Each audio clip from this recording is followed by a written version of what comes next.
Adapun kesombongan al-kibr ya, maka dia merupakan akhlaknya iblis. Akhlaknya iblis. Sebagaimana tadi Ustaz Ahmad Zainuddin menukil perkataan Syekhul Islam bahwasanya dosa yang pertama kali dilakukan terhadap Allah Subhanahu wa taala adalah dosa kesombongan yang dilakukan oleh iblis.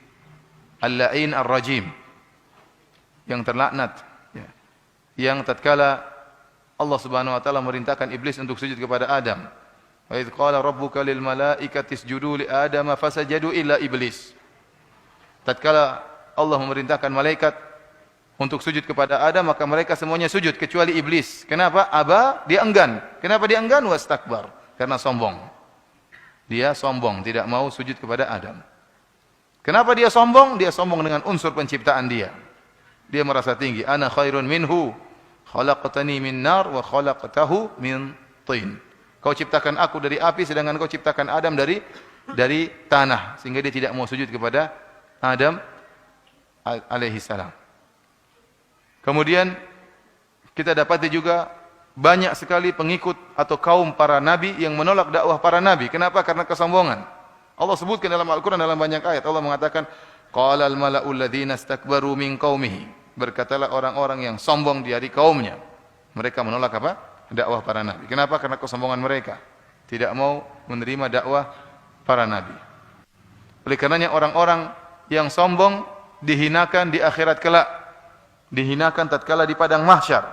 Kata Nabi sallallahu alaihi wasallam, yuhsyarul mutakabbiruna yaumal qiyamah amsal adz-dzar fi suwarir rijal.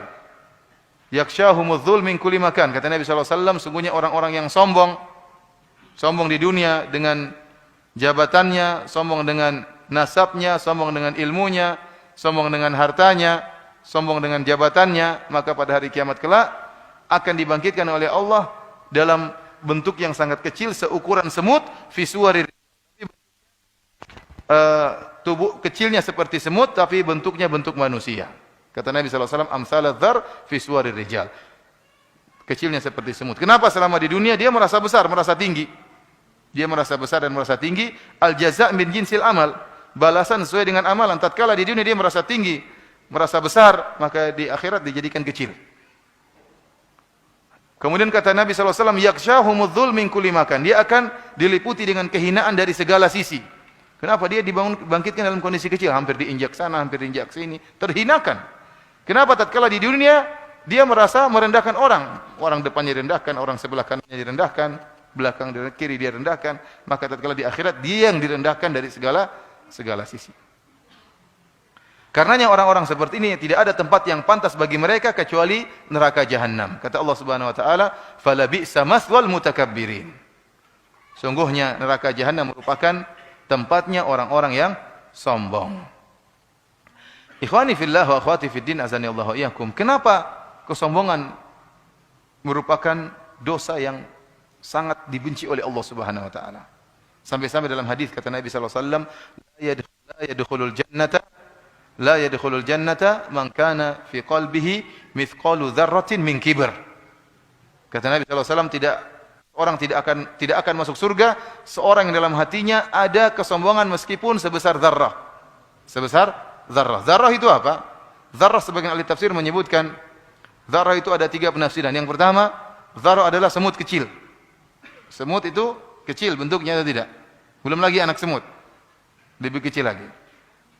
Kalau kita naik pesawat semut kelihatan enggak? Udah kelihatan. Artinya semut itu kalau ada semut kecil naik di baju kita, 2 lah atau 3 orang semut lagi ngobrol-ngobrol di sini, kita enggak rasa.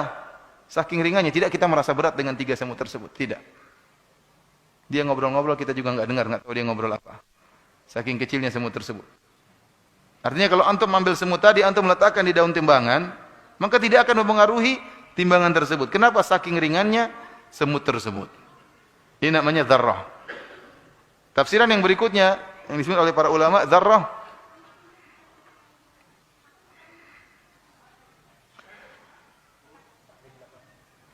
adalah tatkala seorang memukulkan tangannya di tanah, kemudian dia menepiskan tanah tersebut di tangannya, maka tersisa butiran-butiran di tangannya.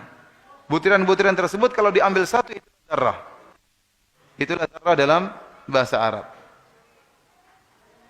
Yang seandainya butiran tersebut kalau diletakkan di timbangan maka tidak akan memberi pengaruh terhadap timbangan. Tafsiran yang ketiga yang dimaksud dengan dzarrah adalah debu-debu yang berterbangan, yang kalau seorang misalnya membuka jendela kemudian masuk cahaya matahari, maka kelihatanlah butiran-butiran debu tersebut. Yang seandainya kalau tidak masuk matahari tidak kelihatan. Nah, kalau kita ambil satu butir dari butiran-butiran tersebut, itu namanya dzarrah. Kalau kita letakkan di timbangan tidak ada pengaruhnya sama sekali. Artinya apa? Nabi SAW mengatakan kalau ada dalam hati seorang kesombongan sedikit itu, seringan itu pun tidak akan masuk surga. Ini menunjukkan kesombongan merupakan dosa besar karena diancam dengan tidak masuk surga, jadi diancam dengan neraka jahanam, dihinakan tatkala di padang mahsyar. Maka sepakat bahwasanya kesombongan merupakan dosa besar dan tempatnya di hati. Makanya Nabi mengatakan, "Man kana fi qalbihi", barang siapa yang dalam hatinya ada kesombongan sebesar zarrah. Sombong ini tempatnya asalnya di hati. Dan dia merupakan perangai atau akhlak yang sangat dibenci oleh Allah Subhanahu wa taala. Kenapa bisa demikian? Kenapa sangat dibenci oleh Allah? Karena yang berhak untuk sombong adalah Allah Subhanahu wa taala. Hanya Allah yang berhak untuk sombong. Karena dialah yang menciptakan alam semesta ini. Dialah yang menyediakan segala sesuatu. Dialah yang memberikan segala sesuatu, maka dia yang berhak untuk sombong. Adapun manusia diciptakan, maka apa yang mau dia sombongkan? Semuanya bukan dari dia, semuanya dari Allah Subhanahu wa taala. Maka dalam hadits qudsi Allah Subhanahu wa taala berfirman, "Al-kibriya'u ridai wal 'azamatu izari, faman naza'ani wahidan minhuma qadzaftuhu finnar." Kata Allah Subhanahu wa taala bahwasanya kesombongan merupakan selendangku dan keagungan merupakan sarungku. Barang siapa yang mencoba mengusikku pada salah satu di antara dua perkara ini, aku akan lempar dia di neraka. Allah tidak ingin ada yang berani mengusik tentang kesombongan. Yang berhak untuk sombong hanyalah Allah Subhanahu wa taala, Al-Mutakabbir. Dialah zat yang memiliki kesombongan dan keangkuhan dan keagungan karena dia pencipta alam semesta ini. Yang jika ingin melakukan sesuatu hanya mengatakan kun fayakun. Jika ada seorang mengusik Allah dalam sisi kesombongan, kata Allah, qadzaftuhu finnar, saya akan lemparkan dalam neraka jahanam. Inilah sebabnya kenapa kesombongan merupakan perangai yang sangat dicela dalam syariat Islam.